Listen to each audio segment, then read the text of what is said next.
Fair use, not to be reproduced or used for any way, shape, or form. Still troubled, Grasshopper? Sometimes, Master, it seems as if a wall lies between myself and others. A wall through which I may see, but may not touch. You feel the fault within yourself? I do not know where the fault lies, but I feel a part.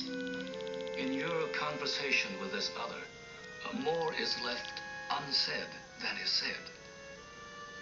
It is so. Who can know himself well enough to speak all? Who is so well-founded to hear all? The sage says, shape clay into a vessel, cut doors and windows for a room.